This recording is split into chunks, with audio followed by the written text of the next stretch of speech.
नमस्कार विद्यार्थी मित्रो, बघा आपण मागच्या लेक्चरमध्ये एक चल समीकरणावरचे प्रश्न बघितले शाब्दिक. आज आपण त्याचा पुढचा भाग जो बघणार आहे दोन चल समीकरण. बघा आपण PYQ सिरीज चालू केली, त्यात तुम्हाला याचा खूप फायदा होत असेल.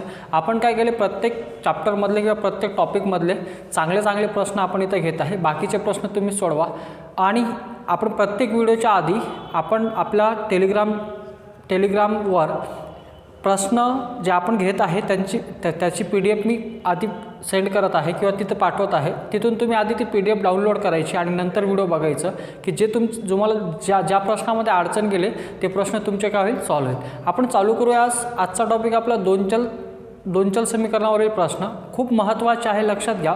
याच्यावर आपल्याला प्रश्न येतात म्हणजे येतात. मी मागच्या लेक्चरमध्ये काय म्हटलं तुम्हाला, एक चल आणि दोन चलवर जर आपण मिळून प्रश्न जर बघितले तर जवळपास 100च्या जवळपास प्रश्न आहे. आज आपण काय घेऊया, दोन चल समीकरणावर आलेले प्रश्न जे महत्त्वाचे आहे, जे मला वाटले की हे प्रश्न एक्झामला येऊ शकतात किंवा त्या टाईपचे प्रश्न येऊ शकतात, तसे मी प्रश्न घेत आहे. ठीक आहे, आणि तुम्ही चांगला रिस्पॉन्स देत आहे, असंच देत राहा. आणि जिथपर्यंत हा व्हिडिओ पोहोचला नाही तिथपर्यंत तुम्ही पोहोचवा आणि हे कार्य तुम्ही चांगल्या प्रकारे करता आणि अशी मी अपेक्षा करतो आणि चालू करतोय. बघा आता प्रश्न काय आहे पुढचा, किंवा दोन चल समीकरण काय सांगतोय. बघा एक चल समीकरणामध्ये आपण काय बघितलं होतं की कोणताही एक चल असतो तोही A ते Z पर्यंत, तर A ते Z पर्यंत कोणताही एक चल असेल आणि ज्याचा घात 1 असेल त्याला आपण काय म्हटलंय, एक चल समीकरण. दोन चल समीकरण काय सांगतो आपल्याला की याच्यामध्ये A ते Z पर्यंत कोणतेही दोन अल्फाबेट राहतात. काय म्हटलंय, A ते Z पर्यंत कोणतेही दोन अल्फाबेट आणि त्याचा घात किती असतो, 1 असतो, त्याला आपण काय म्हणायचं, दोन चल. एक चलमध्ये एक चल, दोन चलमध्ये दोन चल, बस एवढाच फरक आहे. ठीक आहे, मांडणी कशी असते, जर मांडणी जर बघितलं आपण तर या प्रकारची असते की x अधिक y बराबर काहीतरी किंमत असते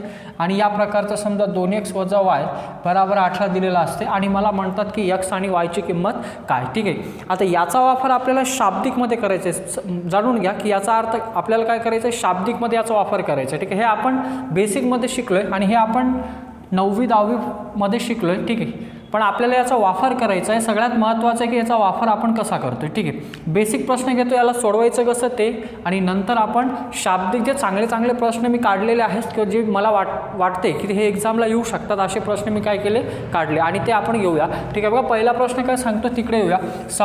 इथपर्यंत तुम्हाला व्यवस्थित कळालं असेल मी काय म्हटले. दोन चल समीकरण म्हणजे काय, तर दोन चल समीकरण म्हणजेच काय, A ते Z पर्यंत कोणतेही दोन काय असते, अल्फाबेट असतात आणि त्यांचा घात किती असतो, 1 असतो. त्याची मांडणी कशी असते आत्ताच आपण बघितले. बघा याच्यावरचे आपण बेसिक प्रश्न घेऊया.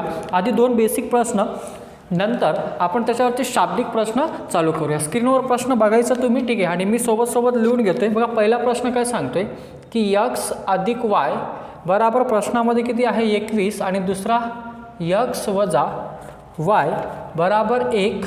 तर म्हटलं तर प्रश्नामध्ये काय विचारलं की 4x अधिक 4y ची किंमत किती हे मला प्रश्नामध्ये विचारले. ठीक आहे, बघा याला सोडवायचं कसं, x अधिक y 21 आणि x वजा y 1, तर 4x अधिक 4y ची किंमत किती. ठीक आहे, स्क्रीनवर प्रश्न बघा तुम्ही. ठीक आहे, मी लिहून घेतले. बघा याला सोडवायचं कसं, बेसिक आहे. ठीक आहे, या व्हिडिओमध्ये आपण कन्सेप्ट प्लस ट्रिक कोणता प्रश्न कसा टॅकल करायचा हे पण आपण बघणार आहे. बघा बेसिक आहे, याला सोडवायचं कसं, x अधिक y बराबर 21 आणि x वजा y बराबर 21, तर 4x अधिक 4y ची किंमत किती हे आपल्याला काढायचं आहे. काय करावं लागेल, तर x अधिक y बराबर किती, 21 हा झाला आपला समीकरण 1, आपण लिहून घ्यायचं, आणि x वजा y बराबर 1 हा झाला समीकरण 2. आता बघा लक्षात घ्या, समीकरण जेव्हाही समीकरण हे दोन चलातील समीकरण आहे तर कोणत्या तरी एका चलाचे सहगुणक कसे पाहिजे, समान. सहगुणक म्हणजेच काय, त्याच्या समोर असणारी संख्या. बघा इथं आता इथंही x च्या समोर काही नाही म्हणजे 1 आहे, इथे x च्या समोर काही नाही म्हणजे 1 आहे, इथे बघा y च्या समोर काही नाही म्हणजे 1 आहे आणि इथेही काय आहे, काही नाही म्हणजे 1 आहे. ठीक आहे, आता इथे आपल्याला सरळ दिलं अधिक आणि वजा, तर आपण सहज सोडू शकतो की समीकरण 1 अधिक समीकरण 2 कधी कधी नसते, ते आपल्याला काय करावं लागते, समान करावं लागते, एवढं तुम्हाला माहीत असेल. बघा आता x अधिक y 21 आणि x वजा y किती, 21. इथून समीकरण 1 अधिक समीकरण 2 केलं, समीकरण 1 अधिक समीकरण 2 केलं तर x अधिक x किती, 2x आणि अधिक y वजा y काय होतो, कॅन्सल होतो, 2x 22, 21 आणि किती 22, तर 2x ची किंमत. बघा लक्षात ठेवा, आपल्याला एक्झामला विचारलं का 4x अधिक काय 4y, तर आपल्याला x ची किंमत काढायची आणि y ची. मग 2x बराबर 22, तर x बराबर किती, 22 भागिला 2 म्हणजेच किती 11, एक्सची किंमत किती आली 11. मग एक्सची किंमत 11 आली तर मला सांगा एक्स अधिक वाय प्रश्नात दिलं किती होतं 21, तर एक्सची किंमत 11 तर वायची किंमत किती 10. ठीक आहे, कारण की ते किंमत ठेवा एक्सची किंमत जर 11 ठेवली हा प्लस इकडे गेला तर काय होतो मायनस होते आपल्याला समजतोय. म्हणजे इथं आपण जर ठेवतो म्हटलं 11 अधिक काय वाय बराबर काय 21 हा प्लस 11 इकडे गेला तर मायनस होतो. तर वायची किंमत किती, वायची किंमत सहज काढू शकतो आपण 10. म्हणजे एक्सची किंमत 11 वायची किंमत किती 10. मला क्वेश्चनमध्ये विचारलं का 4x अधिक 4y किंमत किती, एक्सची किंमत माझ्याकडे आली हे 4x अधिक काय 4y. तर मग एक्सची किंमत किती आली इथं 4 आहे, एक्सची किंमत किती आली 11. ठीक आहे, आणि वायची किंमत किती आली 10. तर 4 गुणिला काय 10. ठीक आहे, तर 11 4 44 आणि हे किती 4 10 आहे 40. तर 44 आणि 40 तर किती 84. तर आपल्या पहिल्या प्रश्नाचं उत्तर किती आलं 84. बघा समजण्यासाठी किंवा आपल्याला व्यवस्थित समजा म्हणून आपण ते व्यवस्थित घेतलं, समजलं असेल काहीच नाही प्रश्नामध्ये व्यवस्थित त्याला सोडवावं लागते. ठीक आहे, आता बरेच विद्यार्थी वेगवेगळ्या ट्रिकनं सोडवतात पण बेसिक तुम्हाला माहीत पाहिजे. बघा लक्षात घ्या प्रत्येक प्रश्न हा बेसिकने निघत नाही. मी वारंवार म्हणतो की तुम्हाला बेसिक सोबत ट्रिक बेसिक ट्रिक या दोन्ही गोष्टी आल्या पाहिजेत तरच आपण एक्झाममधले प्रत्येक प्रश्न टॅकल करू शकतो. प्रत्येक प्रश्न हा बेसिकनं सोडवावा लागतो का नाही, प्रत्येक प्रश्न शॉर्टकटनं का नाही. तर काही प्रश्न शॉर्टकटनं आणि काही प्रश्न हे बेसिकनंच सोडावं लागतं, त्याला पर्याय नसतो. लक्षात घ्या, हे कधी कळतं आपल्याला जेव्हा आपण प्रॅक्टिस करतो किंवा आपल्याला समजलेलं असते त्याच वेळेस आपल्याला हे कळत राहते. ठीक आहे, हे बेसिक सांगितलं आहे. बघा पहिला प्रश्न समजला असेल काय सांगतोय ते. ठीक आहे, वेगवेगळ्या प्रकारे सॉल्व करू शकता. आता याला समजा आपण एक्सच्या फॉर्ममध्ये ठेवूनही काढू शकतो. जसं एक्स आहे तर एक्स बराबर काय करू शकतो, तर हा मायनस वाय इकडे काय प्लस, तर 1 अधिक वाय, मग एक्सची किंमत तर ठेवा, तसंही काढलं तरी उत्तर निघते. वेगवेगळे अप्रोच आहे, आपण याला कसंही सॉल्व करू शकतो. समजला असेल पहिला प्रश्न बघा कसा आहे ते. ठीक आहे, व्यवस्थित तुम्हाला समजला असेल. दुसरा प्रश्न काय सांगतो तिकडे येऊया. प्रश्न व्यवस्थित चांगला वाटला तर लिहून घ्यायचं. ठीक आहे, जेणेकरून आपली प्रॅक्टिस आपण काय म्हटलं PYQ सिरीज चालू आहे आपली. ठीक आहे, आणि हे प्रश्न बघा लक्षात घ्या की आता बरेच लोक या व्हिडिओचं समजा आपण हे टायटल जर बघितलं तर मिशन पोलीस भरती आहे. ठीक आहे, मग याच्यामध्ये फक्त पोलीस भरतीचेच प्रश्न आहे का नाही, प्रत्येक एक्झामला येणारे प्रश्न आहे. ठीक आहे, पण आपण काय कव्हर केलं की पोलीस भरतीला आलेले प्रश्न याचा अर्थ MPSCला आले नाही का. मी मागच्या व्हिडिओमध्ये किंवा नेहमी म्हणत असतो की पोलीस भरती ते MPSC क्वेश्चन समान आहे. ठीक आहे ना, म्हणजे MPSCचे प्रश्न पोलीस भरतीला आले, जो कोणी MPSCची एक्झाम देतोय त्याच्यासाठी पण हा व्हिडिओ काय आहे कामाचा आहे. ठीक आहे, बघा तर आपण घेऊया पुढचा प्रश्न काय सांगतो तिकडे येऊया. पुढचा प्रश्न असा सांगतोय सेम याच टाईपचा आहे. ठीक आहे, आपण 2 प्रश्न हे घेतले, नंतर आपण शाब्दिककडे येऊया. बघा 3A अधिक 7B बराबर 75. प्रश्नामध्ये म्हटलं काय लिहून घ्यायचं 3A अधिक 7B बराबर 75 आणि पुढं असं म्हटलं आहे की 5A ओके 5A वजा 5B बराबर 25. तर A अधिक Bची किंमत काढा म्हटलं तर A अधिक B ची किंमत किती हे मला प्रश्नामध्ये विचारले. बघा वेगवेगळ्या प्रश्न तुम्ही सॉल्व करू शकता. ठीक आहे, ते आपल्यावर आहे की आपण काय करू शकतो. ठीक आहे, बघा मग प्रश्न काय सांगतोय जसं आहे तसं लिहून घेऊ आपण. ठीक आहे, त्याच्यात कोणतीच ट्रिक नाही, तुम्हाला सोडावंच लागते. ठीक आहे, हे 3A अधिक काय 7B बराबर किती 45. ठीक आहे, आणि हे काय आहे 5, आता हे बाजूला लिहितो मी सोडव 5A वजा 5B बराबर काय 25. बघा या दोघातून 5 कॉमन निघतो, तर 5 कॉमन काढला तर A मायनस B बराबर काय 25. तर हा गुणिला 5 इकडे काय होतो भागीला होतो, म्हणजे A वजा 5 बराबर किती 5. तर आपण इथं काय ठेवू शकतो, हे जरी असं दिलं तरी आपण याच्यातून कॉमन काय निघतो म्हणजे सामायिक काय निघतो. बघा इथंही 5 आहे इथंही 5 आहे, 5 बाहेर काढला म्हणजे राहिलं का A वजा B. ठीक आहे, मग 5 कंसामध्ये A वजा B बराबर 25. तर A वजा B बराबर काय 5. कसं काय हा गुणिला इकडे काय झाला भागीला झाला, म्हणजे 5 1 5 5 5 25. म्हणजे आपल्या कॅल्क्युलेशन काय होतो सोपा होऊन जातो. ठीक आहे, समजलं असेल तुम्हाला. आता इथून तुम्ही किंमत ठेवूनही काढू शकता. ठीक आहे, आता कसं काढू शकता की A बराबर काय घेऊ शकता 5 हा मायनस B इकडे काय झाला प्लस, म्हणजे Aच्या ठिकाणी काय देऊ शकता तुम्ही 5 अधिक B. ठीक आहे, त्यानुसारही उत्तर काढू शकता, तरीही उत्तर निघणार आहे, उत्तर हा बदलणार नाही. लक्षात घ्या मी काय म्हटलंय, तुम्ही Aच्या ठिकाणी काय ठेवू शकता तर या प्रकारची किंमत ठेवून त्याला सॉल्व करू शकता, तरी उत्तर निघतो. ठीक आहे, ते आपल्यावर आहे की आपली कन्सेप्ट कशी आहे, किंवा A वजा B बराबर 5 हा इक्वेशन नंबर 2 मानून सॉल्व करू शकता, ते आपल्यावर आहे की आपण कसं सॉल्व करू. ठीक आहे, बघा इथं A, मग Aची किंमत जर ठेवली तर काय येणार आहे 5 अधिक काय B अधिक काय 7b बराबर काय 45. तर इथं बघा 3×5 = 15 प्लस इथं काय 3b आणि हे गुणाकार केला. ठीक आहे, एच्या ठिकाणी काय ठेवलं आपण 5+b. तसंही केलं तरी जमते. इथं आपण कॅल्क्युलेशन केलं 3×5 = 15 अधिक 3 × b 3b आणि हे किती 7b बराबर काय 45. 3b अधिक 7b किती 10b आणि हा +15 इकडे काय होतो मायनस होतो. झालं आपल्या प्रश्नाचं उत्तर. 45b मधून 15b गेले, किती राहिले 45b मधून, कारण की हा +15 इकडे काय होणार आहे मायनस होणार आहे. मग 45b मधून 15b गेले, राहिले काय 30b. तर b ची किंमत किती 3, कारण हा 0 0 कॅन्सल, गुणिला हा भागला जातो. बी ची किंमत किती आली 3. मग पी ची किंमत 3 आली, एची निघते. झालं आपल्या प्रश्नाचं उत्तर. एवढं सोपं आहे, काही नाही प्रश्नामध्ये, फक्त आपल्याला समजायला पाहिजे. ठीक आहे ना, कळालं का.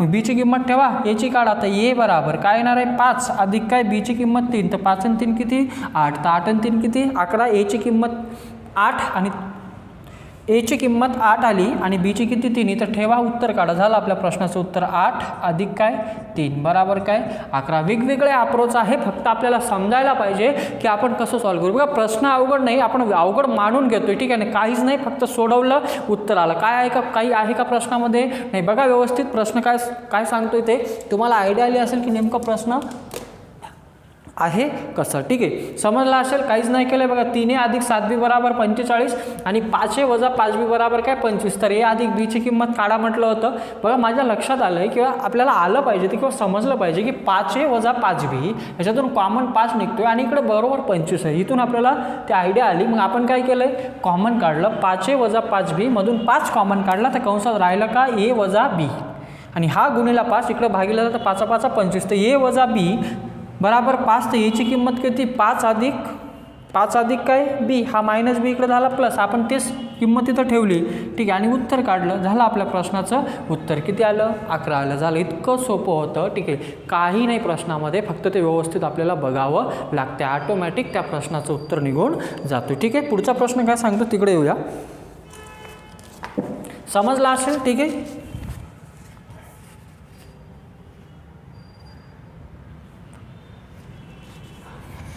बघा आपण 45 घेऊन घेतला, तो तिथं काय आहे 75 आहे. ठीक आहे ना, काय आहे तिथं 75 आहे. ठीक आहे ना, लिहिता आपण काय लिहून टाकलं 45. ठीक आहे, 45 असेल तर हे उत्तर निघणार. ठीक आहे, आणि जर इथं 75 असेल, आता स्क्रीनवर दिसलं असेल तुम्हाला. ठीक आहे, मी बोलता 45 लिहून टाकलं, पण आहे किती ते 75. ठीक आहे ना, बघा चला एक प्रश्न नवीन होईल. ठीक आहे, दुसरं काहीच नाही, बाकी जशाला तसं राहणार आहे. ते हे ते ॲज इट इज राहील, फक्त इथं थोडंसं चेंज होईल. ठीक आहे, चला जर आता इथं 75 असेल, ठीक आहे, आपण काय घेऊन घेतलं 45. ठीक आहे, 75 असेल तर काय फरक पडणार आहे बघा प्रश्नामध्ये. ठीक आहे ना, की आपलं बघा 45 असेल तर उत्तर तो येणार आहे, आणि जर 75 असेल तर काय येणार आहे. ठीक आहे, तर काय येणार आहे, थोडीशी किंमत चेंज होणार आहे, बाकी कन्सेप्ट काय ते जाईल. वाटलं तर मी सोडून देतो. आता तुम्हाला प्रश्न आला असेल की, किंवा प्रश्न पडला असेल की सर स्क्रीनवर वेगळा प्रश्न दिसतोय आणि तुम्ही 45 घेतलं आहे. हा, मी 45 घेतलं आहे. ठीक आहे, पण आपण इथं 75 घेऊन त्याला सॉल्व्ह करू शकतो. काय करू शकतो, पुन्हा कॉमन काढा. 5 जर कॉमन काढलं तर राहिलं का ए वजा बी बराबर किती 25. ठीक आहे, तर हा गुणिला इकडे काय होतो भागीला, म्हणजे ए वजा बी बराबर किती 5. तर ए बराबर किती, ठीक आहे, तर ए बराबर 5 अधिक काय बी. ठीक आहे, तुम्ही इक्वेशन सॉल्व कसंही करू शकता, फक्त आपल्याला ते कळायला पाहिजे की नेमकं आपण करतोय काय. कसंही सॉल्व करू शकता, समीकरण 1 समीकरण 2 घेऊन सॉल्व करू शकता. ठीक आहे, आता इथं बघा किंमत ठेवा, याची किंमत काय इथं ठेवा. आतापर्यंत आपण 45 घेतलं, आता काय घेतलं आहे 75 घेतलं आहे. सुरुवातीला आपण काय घेतलं होतं 45, काही फरक पडत नाही 3. आणि एची किंमत काय घेतली आपण, एची किंमत काय घ्यावं लागेल 5 अधिक बी. ठीक आहे, 5 अधिक बी का असं घेतलं, कारण इथं बी आहे तर इथं एनी हाऊ कंडिशन आपल्याला काय पाहिजे बी पाहिजे. ठीक आहे, प्लस किती 7b बराबर काय 75. ठीक आहे, चला गुणाकार करा. 3 गुणिला 5 तर 15, 3 गुणिला बी 3b. ठीक आहे, आणि इथं काय 7b बराबर काय 75. कॅल्क्युलेशन करा. 15 अधिक 3b अधिक 7b किती 10b बराबर 75. हा प्लस इकडे काय जातो मायनस होतो, मग इथं काय 10b बराबर 75 मधून 15 ते किती 60. मग 10bची किंमत किती 10bची 60, तर बीची किती, हा गुणला इकडे भागीला, मग हा 0 0 कॅन्सल, म्हणजे बीची किंमत किती आली 6. जर बीची किंमत 6 तर एची किती ठेवा इथं, बीची किंमत किती आली 6. तर 6 अधिक 5 बराबर काय ये, तर एची किंमत किती येणार 11, 6 आणि 5 11. मला ए अधिक बी विचारलं झालं ना आपल्या प्रश्नाचं उत्तर. तर ए अधिक बी, तर एची किंमत किती 11, 11 अधिक 6 तर किती 17. ठीक आहे, झालं आहे. ठीक आहे, जर आपण 45 घेतलं तर वेगळं आलं होतं, 75 घेतलं तर वेगळं आलं. काय प्रश्नामध्ये काहीच नाही. ठीक आहे ना, प्रश्न काही नाही, फक्त आपण मी चुकीनं काय लिहून टाकलं इथं 45, पण काय पाहिजे होतं 75. बघा लक्षात घ्या. ठीक आहे ना, कन्सेप्ट एकच प्रश्न दोनदा झाला आहे. किंमत सहित तुम्हाला समजला असेल की नेमकं क्वेश्चन काय सांगते, क्लिअर झालं असेल. पुढच्या प्रश्नाकडे आता येऊया. बघा आता ठीक आहे, किती आहे उत्तर 17. आपण काय घेतलं होतं 45. ठीक आहे, आपण ती जी मिस्टेक झाली त्याला दुरुस्त केलं आपण व्यवस्थित आणि पुन्हा सांगितलं. तर उत्तर किती आलं आपलं आता 17 उत्तर हा आलं आहे. ठीक आहे, पुढचा प्रश्न काय सांगतो तिकडे येऊया. बघा समजत असेल क्वेश्चन, बघा कन्सेप्ट बघा. ठीक आहे ना, व्हॅल्यू ही मागे पुढे झाली काही फरक नाही पडत, पण आपल्याला कन्सेप्ट क्लिअर होणं सगळ्यात महत्त्वाचं आहे की कन्सेप्ट क्लिअर होणं. ठीक आहे, आपण कोणत्याही प्रकारे सॉल्व करू शकतो. म्हटलं की तुम्ही त्याला समीकरण 1 समीकरण 2 घेऊन सॉल्व करू शकता किंवा असं पण सॉल्व करू शकता. ते आपल्यावर आहे की आपण त्याला कसंही सॉल्व करू शकतो. ठीक आहे, पुढचा प्रश्न काय सांगतोय लक्षात घ्या. काय म्हटलंय पुढच्या प्रश्नामध्ये बघा, दोन संख्याची बेरीज 146 असून त्यांच्यातील फरक 18 आहे. दोन संख्या आपल्याला माहीत नाही, तर दोन संख्या वेगवेगळ्या आहेत. तर यक्स दोन संख्येची बेरीज म्हणजे एक्स अधिक वाय किती 146. ठीक आहे, बघा ऑप्शनवरून याला सोडू शकता, तरी मी सांगून देतोय. आणि त्यांच्यातील फरक यक्स वजा वाय बराबर किती आहे 18 आहे. ठीक आहे, इथूनही आपण सॉल्व करू शकतो किंवा ऑप्शन बघा ऑप्शनवरही सॉल्व होते. ठीक आहे, चला दोन्ही प्रकारे सांगतोय मी, समीकरण 1 आणि समीकरण 2. बघा यक्स अधिक यक्स, आता समीकरण 1 अधिक समीकरण 2 होतो, तर यक्स अधिक यक्स किती 2x अधिक वाय वजा वाय कॅन्सल बराबर काय इथं बेरीज करा 8 आणि 6 14 हातचाला आहे 100 किती 64. तर 100 किंमत किती 2 1 2 2 8 16 आणि 2 2 4. तर 100 किंमत किती 82. तर 100 किंमत 82 असणारा पर्याय बघा. ठीक आहे, पहिला आणि कोणता आहे चौथा आहे. काढून घ्या दुसरी किंमत, काही फरक नाही पडत. आता आपण काढतच आहे. तर यक्स अधिक वाय बराबर किती मग 146. ठीक आहे, किती 146. 100 किंमत किती आली 82. तर 82 अधिक वाय बराबर काय 146. हा प्लस इकडे काय होतो मायनस, तर मायनस 146 वाय बराबर 146 आणि हा प्लस 82 इकडे काय होतो मायनस, वजाबाकी करा. ठीक आहे, 6 मधून 2 गेले 4 आणि बघा इथं 4 मधून 8 जात नाही, हातचा घ्या 14तून 8 गेले किती 6, ते किती 64 आणि काय 82. ठीक आहे, असे करू शकता. बघा ऑप्शनवरून कसं सॉल्व करू शकता. दोन संख्येची बेरीज किती आली पाहिजे, दोन संख्येची बेरीज 146 आणि वजाबाकी किती आली पाहिजे, फरक किती आला पाहिजे 18. तुम्ही ऑप्शन बघा, दोन ऑप्शन तर आपले जातात असेच, दुसरा ऑप्शन आणि तिसरा. कारण की बेरीज जरी 146 होत आहे दुसऱ्या ऑप्शनची, पण वजाबाकी तेवढी होते का नाही. तिसरा ऑप्शन काहीच नाही, काहीतरी द्यायचं म्हणून देऊन दिलं. ठीक आहे, बेरीज 146 नाही, तोही गेला, राहिला कोणता पहिला आणि दुसरा. ठीक आहे, याच्यामध्ये राहिलं आहे. आता यानुसार आपण जर सॉल्व केलं तर आपल्याला निघून गेलं. ठीक आहे, पहिली संख्या मोठी असणार. ठीक आहे, मग पहिली मोठी तर दुसरी काय पाहिजे लहान पाहिजे. आणि तिसरा ऑप्शन बघा तुम्ही 82 आणि 100 दोघांची बेरीज किती येते 182. आपल्याला बेरीज किती पाहिजे 146. विदाऊट सॉल्व करताही आपण सॉल्व करू शकतो, पण मेथड कशी आहे ते सांगितले. बघा एकच ऑप्शन असा आहे की ज्याची बेरीज 146 येते आणि फरक किती येते 18 येते. तो ऑप्शन नंबर किती आहे 1 आहे. बाकीचे ऑप्शन बघा तुम्ही. ठीक आहे, तुम्हाला आयडिया आली असेल, ते समजलं असेल तुम्हाला. ठीक आहे, नाही का ऑप्शन बघा, एकच ऑप्शन असा होता की ज्याचं बेरीज किती येत होती 146 आणि फरक किती 18. ठीक आहे ना, बाकीच्यांची बघा पहिला ऑप्शनच आहे, दुसरा ऑप्शन नाही, तिसरा नाही आणि चौथा नाही. समजला असेल. ठीक आहे, व्यवस्थित बघत चला. प्रश्न सांगतोय का, पुढच्या प्रश्नाकडे येऊ. पुढचा प्रश्न आपल्याला सांगतोय का. ठीक आहे, ऑप्शननुसारही सांगितलं आहे, ऑप्शन कसे एलिमेंट करायचे किंवा कट करायचे ते पण सांगून दिलं, बघायचं. ठीक आहे, आता बरेच प्रश्न आपण विदाऊट म्हणजे ऑप्शनवरूनही सॉल्व करू शकतो. ठीक आहे, मी काय म्हटलं आहे तुम्हाला की तुम्ही कोणत्याही प्रकारे सॉल्व करा. ठीक आहे ना, पण ते समजून घ्या की नेमकं काय आपल्याला दोन्ही आलं पाहिजे, कन्सेप्ट आणि काय ट्रिक. ठीक आहे, दोन्ही ट्रिक म्हणजेच काय शॉर्टकट म्हणतोय आपण. ठीक आहे, पुढचं बघा 5 गाई व 4 म्हशी यांची किंमत सारखी आहे. याचा अर्थ काय बघा, प्रश्नामध्ये काय म्हटलं 5 गाईची किंमत 4 म्हशी इतक्या लिहून घेतलं आपण. ठीक आहे, म्हणजे याचा अर्थ 5 गाई घेतल्या का आणि 4 म्हशी या दोघांची किंमत कशी आहे समान आहे. ठीक आहे, पुढं काय म्हटलं आहे तर 3 गाई व 5 म्हशीची किंमत 18,500 रुपये आहे. तर प्रत्येक गाईची किंमत किती. ठीक आहे ना, काय म्हटलं प्रत्येक गाईची किंमत किती हे आपल्याला विचारलेलं आहे. काहीच नाही करायचं, सिंपल प्रश्नामध्ये लिहा. बघा गाईच्या ठिकाणी तुम्ही x ठेवलं तरी जमते आणि म्हशीच्या ठिकाणी काय y. ठीक आहे, म्हणजे 4x इथं 5x आणि इथं काय 4y. ठीक आहे, हे गाई म्हशी लिहिण्यापेक्षा म्हशीला y मानला आणि गाईला काय मानलं x मानला, असे सॉल्व करू शकता. आता काय म्हटलं त्यांनी 3 गाई म्हणजेच काय 3x 3 गाई व 5 म्हशी मिळून ठीक आहे, 3 गाई व 5 म्हशी तिथे लिहून घेतलं आपण. 3x अधिक काय 5y मिळून किती 18,500 रुपये. 18,000 किती 500 रुपये. तर एका कशाची गाईची, तर प्रत्येक गाईची म्हणजे एका गाईची म्हणजे काय प्रत्येक गाईची किंमत किती हे प्रश्नामध्ये म्हटलं आहे. बघा काय म्हटलं, 5 गाई आणि 4 म्हशी यांची किंमत कशी आहे समान आहे. जर 3 गाई व 5 म्हशीची किंमत 18,500 रुपये आहे तर एका गाईची किंमत किती हे आपल्याला प्रश्नामध्ये विचारले. ठीक आहे, बघा याला सोडवायचं कसं. आता जर सोडवतो म्हटलं तर आपल्याला x अधिक y आहे, तर तेच आपण आत्ता जे शिकलो आहे तिथून आपण आपल्याला किंमत कशाची काढायची आहे गाईची, म्हणजे आपल्याला वायच्या ठिकाणी यक्षा फॉर्ममध्ये ठेवावं लागेल. मग इथं काय होणार आहे बघा की 5 गाई बराबर 4 म्हशी इतकी किंमत आहे. तर इथून आपण असं करू शकतो की 5x हा प्लस हा गुणिला 4 इकडे काय होणार आहे भागीला बराबर काय y, म्हणजे वायच्या ठिकाणी मी काय ठेवू शकतो 5x अधिक काय 4 इथं ठेवा आणि उत्तर काढा. का, कारण मला गाईची किंमत काढायची आणि गाईची किंमत काय मानली आपण, एका गाईची किंमत x मानली आणि एका म्हशीची किंमत काय मानली y. इथून सॉल्व करा उत्तर निघून जाते. मग इथं ठेवा. ठीक आहे, कुठं इथं.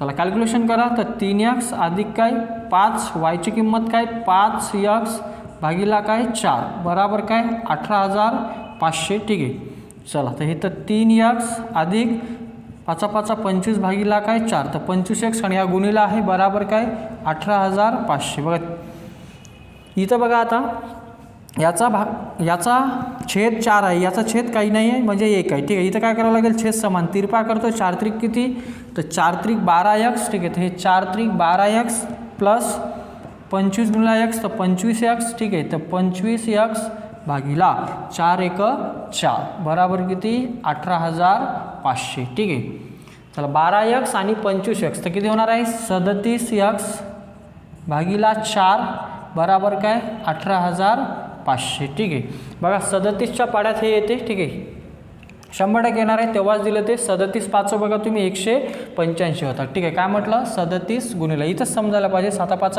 35. ठीक आहे, मी वाटलं तर करून देतो बघा 37 गुणिला किती 5 कॅल्क्युलेशन केलं 5 7 35 3 5 3 15 आणि 3 18 कितीचा भाग जातो 5चा. मग 37 1 37 37 5 किती 37 5 185 म्हणजे हेच गुणिला इकडे काय झाला भागीला. मग x भागीला 4 बराबर किती 500 तर x बराबर काय 5 चूक किती 20 तर किती 2000 म्हणजे एका गाईची किंमत किती आली 2000 रुपये. ठीक आहे, हे सॉल्व केलं आहे. ठीक आहे, एवढं तर सॉल्व करावं लागेल किंवा ऑप्शननुसार बघायचं. ऑप्शननुसार येते का, जर येत नसेल तर वेळ नका घालू, पटकन त्याला सोडवण्याचा प्रयत्न करा. बघा बराच विद्यार्थी काय करतात की ऑप्शनवरून काढून 4 ऑप्शन घेतात. ठीक आहे ना, हा बरोबर आहे. जेव्हा येत नाही तर ऑप्शनचा आपण वापर करायला पाहिजे. पण आपल्याला वाटत आहे की ऑप्शन ही आपल्याला थोडे क्लिष्ट वाटत आहे, त्यावेळेस काय करायचं पटपट बेसिकनं मांडायचं आणि त्याचं उत्तर काढायचं. ठीक आहे ना, प्रश्न अवघड नाही, प्रश्न सोपाच आहे. ठीक आहे, समजलं असेल काय काय केलं कॅल्क्युलेशन बघा. ठीक आहे, व्यवस्थित बघायचं आपल्याला ते समजून जाते. ठीक आहे, मग एका गाईची किंमत किती 2000 रुपये. ठीक आहे, कळालं असेल. चला आता आपण पुढच्या प्रश्नाकडे येऊ. आता जरा मला म्हशीची किंमत म्हटली असती तर म्हशीची काढली असती. एकशे किंमत किती आली माझ्याकडे 2000. 2000 गुणिला 5 तर किती 2000 गुणिला 5 10,000. 10,000 भागीला 4 म्हणजेच किती 2,500. तर एका म्हशीची किंमत किती 2,500 आणि एका गायीची किंमत किती 2000. समजलं, इतकं सोपं आहे, काहीच नाही, फक्त याला व्यवस्थित सोडवायचं होतं. ठीक आहे, आता पुढचा प्रश्न काय सांगतो तिकडे येऊया. समजलं असेल काय आहे प्रश्नामध्ये. ठीक आहे, लिहून घ्यायचं, चांगलं वाटलं तर. खूप सोपे प्रश्न आहे, फक्त मी वारंवार म्हणतो की प्रश्नाला व्यवस्थित वाचा आणि ते मांडा, आपल्याला सहज त्या प्रश्नाचं उत्तर मिळते. ठीक आहे, आपल्याला दोन्ही प्रकारे प्रश्न आला पाहिजे, शॉर्टकट आणि मेथड. ठीक आहे ना, काय म्हटलं आहे शॉर्टकट आणि मेथड. आणि कधी कळते कोणता प्रश्न शॉर्टकटनं सोडवावा आणि कोणता प्रश्न लॉंगकट सोडवावा, जेव्हा आपण प्रॅक्टिस करतो त्यावेळेस. म्हणून प्रॅक्टिस खूप आवश्यक आहे. ठीक आहे, चला आपली ही सिरीज आहे. ठीक आहे, PYQ सिरीज. तर आपण बघा की मी अप्रोच काय वापरतोय त्यानुसार तुम्ही बघा. आणि हेच प्रश्न एक्झामला येतात, भरपूर प्रश्न रिपीट होतात PYQचे. ठीक आहे, PYQ म्हणजे त्याच टाईपचे जशाल तसे नाही, पण त्याच टाईपचे आले तरी आपल्याला समजेल की आपण काय त्या एक क्वेश्चनमध्ये करावं. ठीक आहे, पुढचा प्रश्न बघा. y हा x दुप्पट आहे. ओके, लिहून घ्यायचं. y हाचा अर्थ इक्वल y हा x कितीपट आहे दुप्पटचा अर्थ गुणिला काय 2. फक्त लिहून घ्यायचं y हा x दुप्पट आहे आणि झेडच्या तिप्पट. कोण yच असणार, कारण सुरुवात कुठून झाली वाक्याची y पासून. म्हणजे y हाचा अर्थ इक्वल x दुप्पट आणि झेडच्या कितीपट आहे तिप्पट आहे. कोण yच आहे, तर y हा झेडच्या तिप्पट असं म्हटलं प्रश्नामध्ये. फक्त लिहून घ्या. जर झेडची किंमत 2 आहे, झेडची किंमत किती आहे 2, तर मग ठेवा. मग झेडची किंमत किती आहे 2. प्रश्नात म्हटलं मग झेडची किंमत 2, तर 2 गुणिला काय 3, तर वायची किंमत किती आली 6. वायची किंमत 6. मला काय विचारलं, जे विचारलं तर काढा वाय अधिक झेड. तर वाय अधिक झेड काय येणार आहे आता समजलं असेल तुम्हाला. ठीक आहे, वायची किंमत 6 आणि झेडची 2 म्हणजेच वाय अधिक झेड.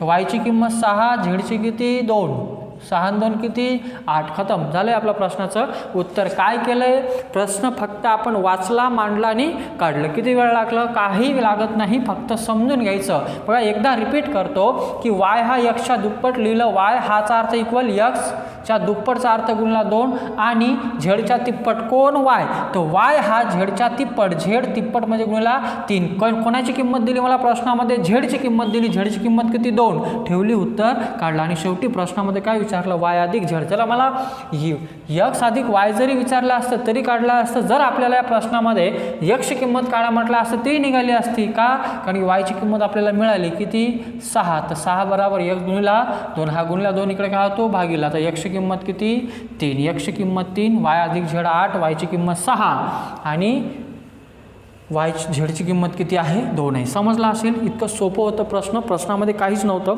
फक्त आपल्याला ते समजायला पाहिजे व्यवस्थित. ठीक आहे, प्रश्न सांगतोय का हे आपल्याला व्यवस्थित कळालं की आपण सहज सॉल्व करू शकतो. बघा व्यवस्थित लिहून घ्या त्याला. पुढचा प्रश्न काय सांगतो तिकडे येऊया. फक्त वाचत चला, आपल्याला काही नाही, प्रश्नामध्ये सहज तो प्रश्नाचं उत्तर निघून जातो. ठीक आहे, पुढचा प्रश्न काय सांगतो तिकडे येऊया. बघा, एका अपूर्णांकाचा अंश त्याच्या छेदापेक्षा 5ने मोठा आहे. ठीक आहे, बघा अपूर्णांक म्हटलं म्हणजेच काय अंश आणि छेद. ठीक आहे, आता ते अंश आणि छेद म्हटलं म्हणजे व्यवहारी अपूर्णांक असेल. ठीक आहे, मग तो अपूर्णांक आपण मानला की यक्स भागीला काय आहे वाय.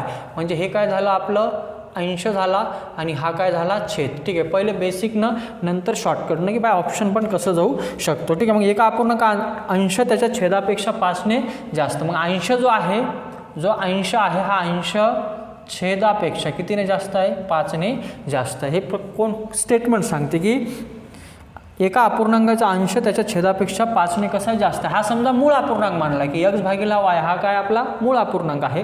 पुढे काय म्हटलं, अंश हा छेदापेक्षा 5ने कसा आहे जास्त आहे. ठीक आहे, जास्त आहे. ओके, मग अंशाची किंमत काय यक्स आणि छेदाची काय वाय.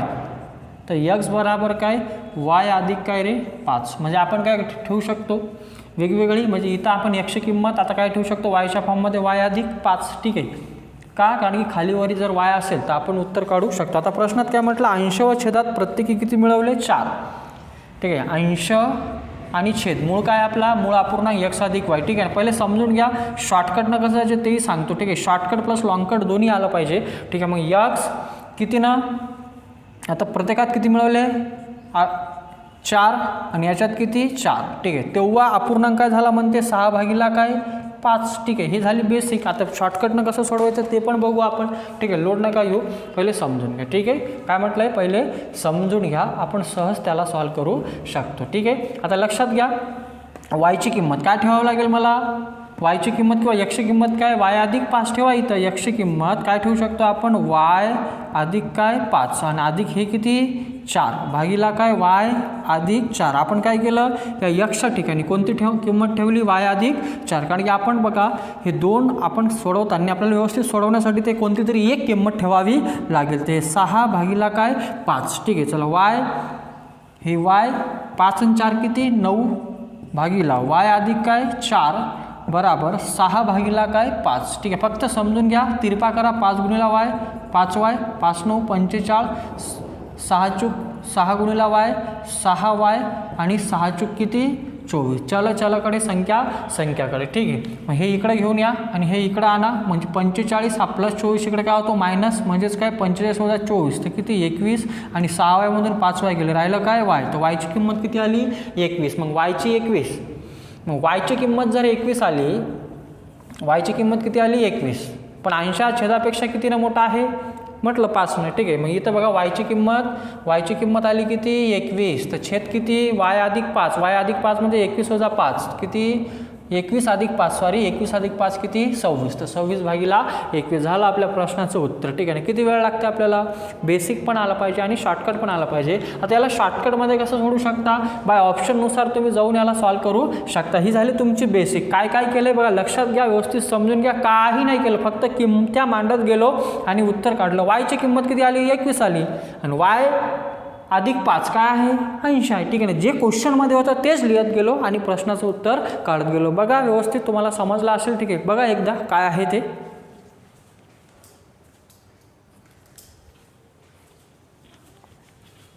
ठीक आहे, आणि बाय ऑप्शन कसं जाऊ शकता.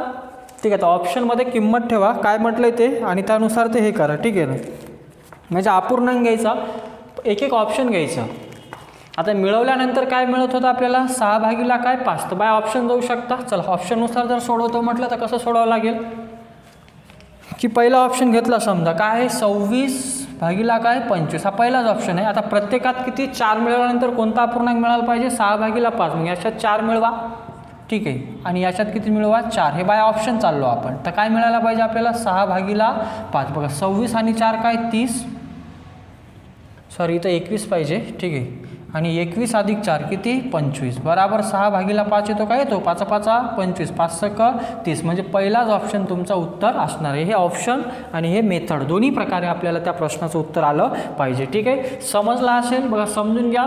ऑप्शनवरूनही आलं ते. ठीक आहे, बाकीचे ऑप्शन चेक करायची गरज नाही पडत. काय केलं आहे, पहिला ऑप्शन काय होता 26 भागिला 21, प्रत्येकात 4 मिळवल्यावर काय यायला पाहिजे 6 भागिला 5, आणि आलं 6 भागिला 5 आलं, म्हणजे आपल्या प्रश्नाचं उत्तर झालं. ठीक आहे, पुढचा प्रश्न काय सांगतो तिकडे येऊया.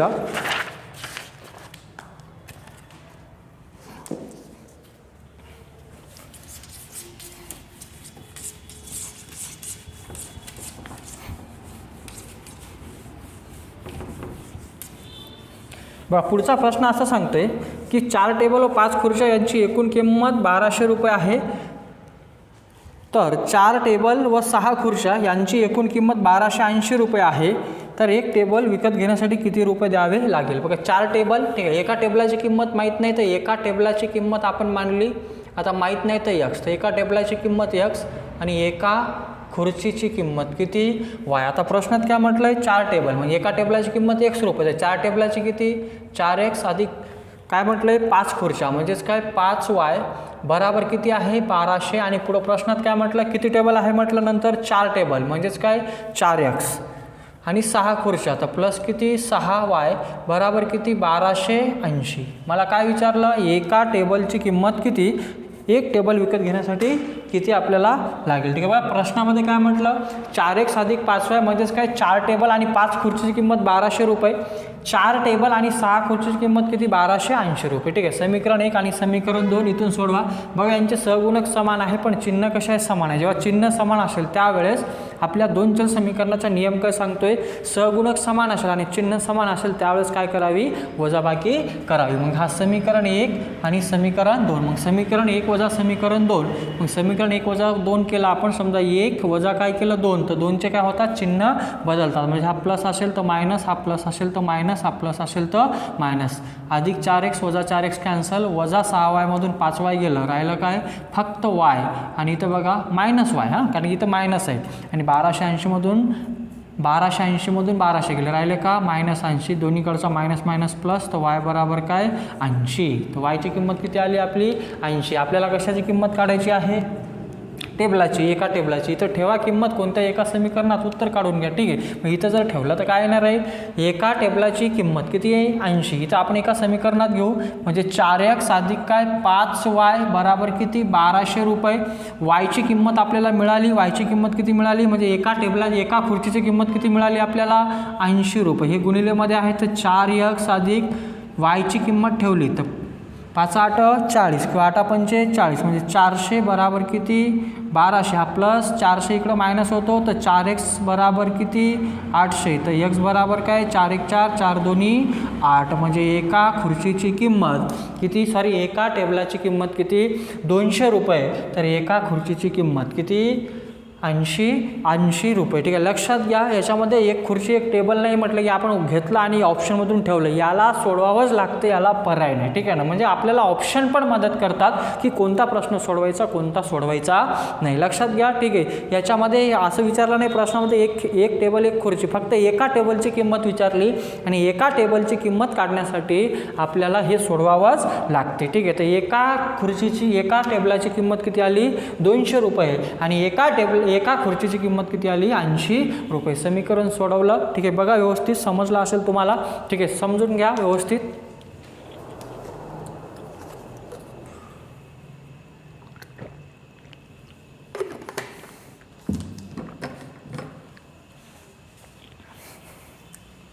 बघा पुढचा प्रश्न काय सांगतोय, समजला असेल. ठीक आहे, लोड घ्यायचा क्वेश्चन चांगला वाटला तर ठीक आहे. बघा पुढचा प्रश्न काय सांगतोय तिकडे येऊ. इझी आहे. ठीक आहे, एका प्राणी संग्रहालयात सिंह आणि मोर यांची एकूण संख्या 50 आहे. ठीक आहे, कोण कोण? सिंह आणि मोर. सिंह आणि काय मोर.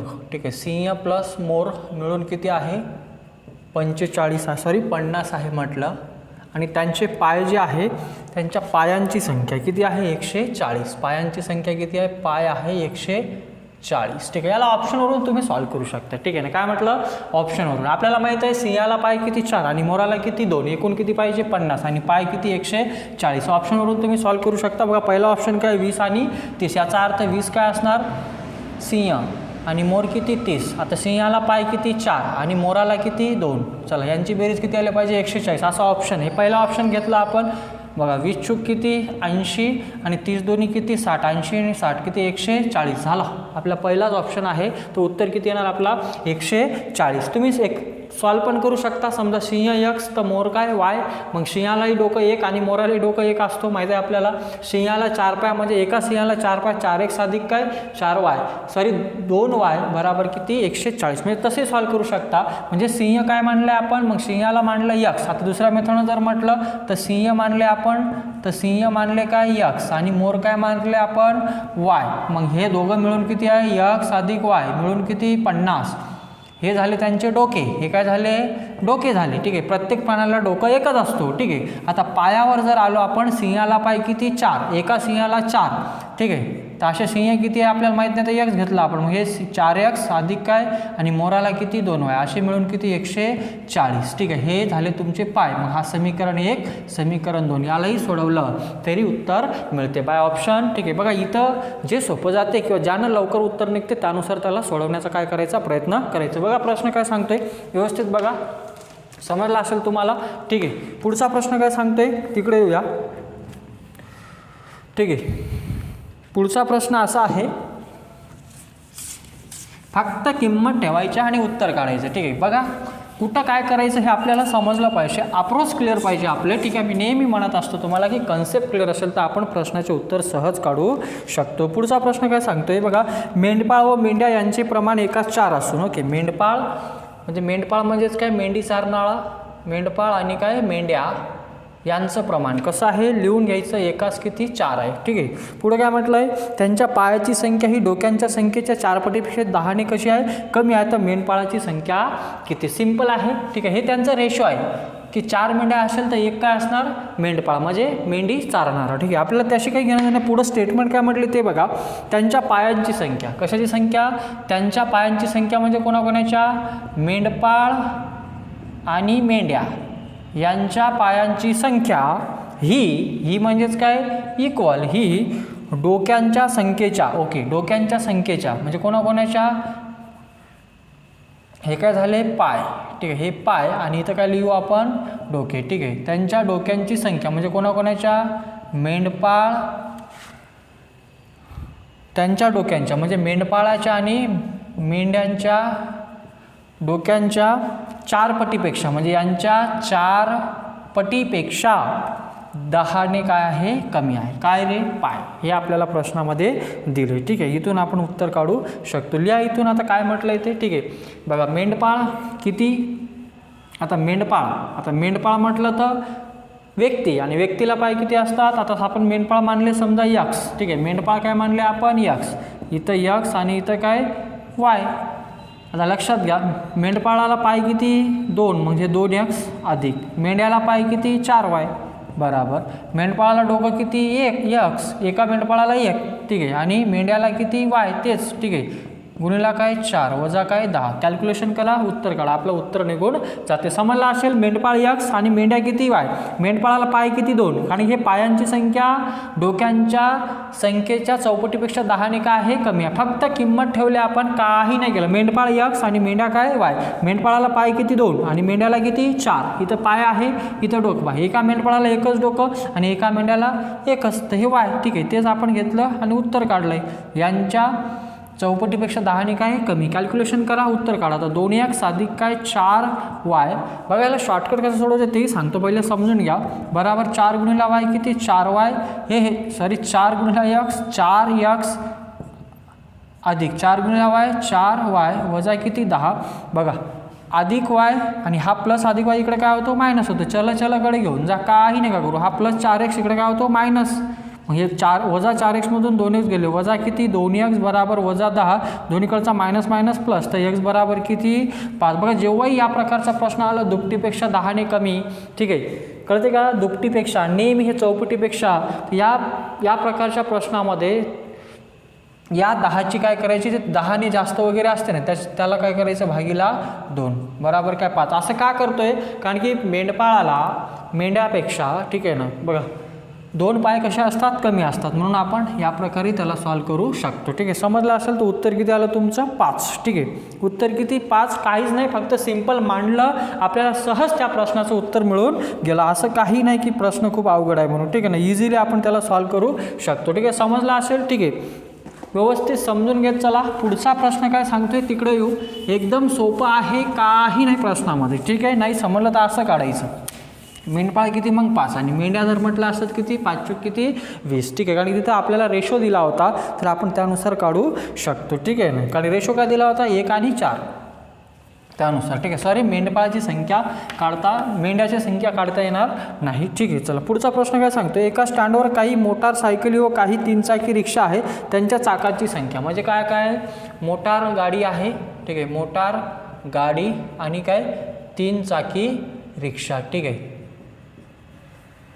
आता यांच्या चाकांची संख्या किती आहे म्हणते 45 असून हँडल्स किती आहे 19 आहे. बघा मोटार गाडीला एकच हँडल असतो आणि 3 चाकी रिक्षाला पण एकच, पण यांच्या चाकांची संख्या किती आहे 45 आहे आणि हँडल किती आहे 19 आहे. बघा ऑप्शनवरून तुम्ही काढू शकता. ठीक आहे, आता कसं काढायचं, पहिलं ऑप्शन आहे समजा मोटार गाडी, पहिला ऑप्शन किती आहे 12. ठीक आहे, म्हणजे मोटार गाडी 12 आणि समजा 7, तर काय करायचं, हे 12 आणि 7 किती 19, म्हणजे हँडल तर आले 19, पण चाक येतात का बघा, तर मोटार गाडीला चाकं किती 2 आणि 3 चाकीला किती 3, तर 12 दोन्ही किती 24 आणि 7 त्रिक 21, तर यांची किती संख्या यायला पाहिजे चाकाची 45 आली.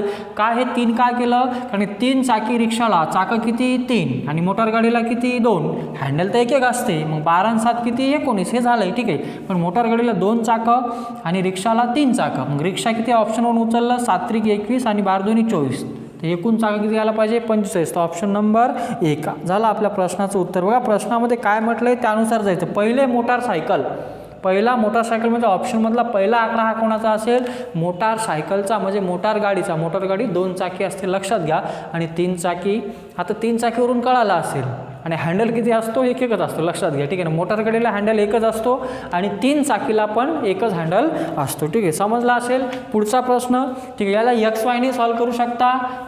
ठीक आहे, पुढच्या प्रश्नाकडे X आणि Y ना, म्हणजे मोटार गाडी X माना, 3 चाकी रिक्षा Y माना, मग त्यांचे चाकं मोटार गाडीला 2 चाकं तर 2X आणि 3 चाकीला 3Y, असं तुम्ही सॉल्व करूनही त्याला सॉल्व करू शकता. पुढचं बघा काय म्हटलंय, एका परीक्षेत बरोबर उत्तरासाठी 2 गुण, ओके बरोबरसाठी किती गुण दिला जाते 2 आणि चुकीच्या उत्तरासाठी 1 गुण वजा केला जाते. जर एका उमेदवाराने 30 प्रश्न सोडून त्यास 30 गुण मिळाले तर त्याचे किती प्रश्न बरोबर आले. बघा लक्षात घ्या, 30 प्रश्न सोडवून त्यास 30 गुण मिळाले तर त्याचे किती प्रश्न बरोबर आले हे म्हटलंय. आता लक्षात घ्या काय म्हटलंय ते. आता ऑप्शन घ्या आणि ऑप्शनवरून बघा काटून गिटून किती आले त्याला 30, मग पहिला ऑप्शन काय आहे 30, समजा त्यानं 30 प्रश्न सोडवले बरोबर ना, किती बरोबर आले म्हटलं, एकूण प्रश्न किती आहेत 30.